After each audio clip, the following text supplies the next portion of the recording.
Facebook's culling of the accounts came ahead of an event planned for Washington, D.C., next week that one of the pages was promoting. Facebook said the network of pages had promoted a few dozen events since May 2017. A Facebook event promoting a demonstration advocating universal health care that took place in New York City on July 17, 2017, was managed and promoted by 13 different Facebook pages. While most of the pages were seemingly legitimate activist groups, among them was a page called Resistors, one of the pages Facebook removed on Tuesday. What went on behind the scenes of the New York rally has all the hallmarks of tactics used by Kremlin-linked groups. A week before the event, Mariana Pineda, a healthcare activist living in Long Island, received a message from a woman named Mary Smith asking to help coordinate the event. In an interview with CNN, Pineda said she understood Smith to be associated with the Resistors group.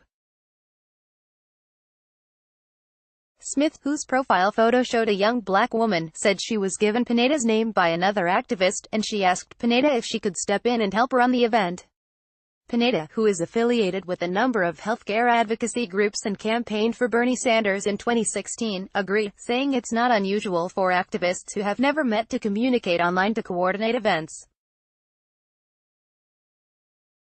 She told CNN that healthcare advocacy is a personal issue because she lost her insurance while she was pregnant and had a waiting period before being covered again by Medicaid.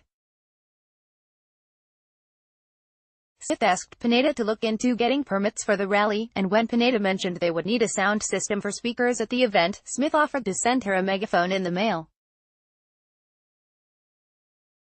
A few days later, the event went ahead and a modest gathering of demonstrators listened as speakers talked about the need for Medicare for all, through the white megaphone Pineda had received in the mail from her new acquaintance Mary Smith.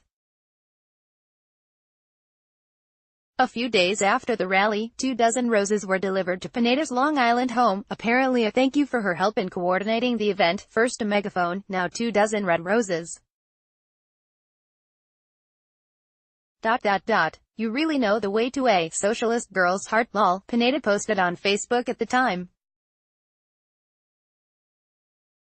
Pineda had not heard from, or thought about, Mary Smith in a while.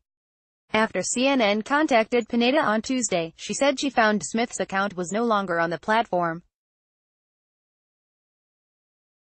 CNN understands that Smith's profile was among the 30 accounts and profiles Facebook removed on Tuesday, which Facebook suspects may be tied to a Russian troll group.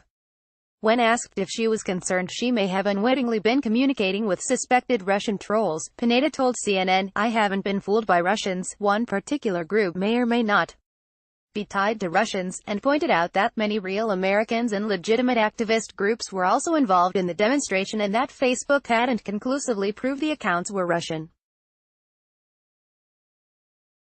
Everything can be exploited at any time by anyone.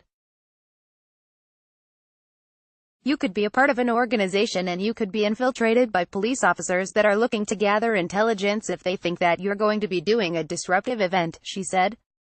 She said outlets including CNN spent too much time on the topic of Russian interference. "I think that this country is spending entirely too much time dwelling on Russia when we have so many more issues to talk about, like the water in Flint, Michigan, and young African men who are being killed by the police and by others, so I think that we need to stop talking about Russia and start talking about healthcare." In February, Special Counsel Robert Mueller's office indicted a Russian troll group, the Internet Research Agency, on charges related to an alleged conspiracy to defraud the United States. One of the group's clear goals was to co-opt unwitting Americans to stage events across the United States. On one occasion in May 2016, the group even organized 2 opposing demonstrations to take place at the same time in Houston. Effectively exploiting the nature of the often faceless coordination of real protests and demonstrations through social media, the group would set up Facebook events, and then, in an effort to make the events appear legitimate, would reach out, often through Facebook, to real American activist groups asking them to promote or co-host the events. Occasionally, it would go a step further and provide materials or financial assistance to real, unwitting activists to help run the event. CNN has documented instances similar to this in Florida, New York, Texas, Minnesota and elsewhere. Facebook said Tuesday that it found evidence of some connections between these accounts and accounts that had been run by the Internet Research Agency, but that it couldn't conclusively determine the accounts were tied to the group. Closed briefings with lawmakers. The company said it suspected Russians were behind the accounts. A congressional source briefed on the matter told CNN, "If you're on social media, you've already exposed yourself," she said, before encouraging CNN to come back another time and interview her about issues she spends much of her time campaigning on, rather than Russian trolls.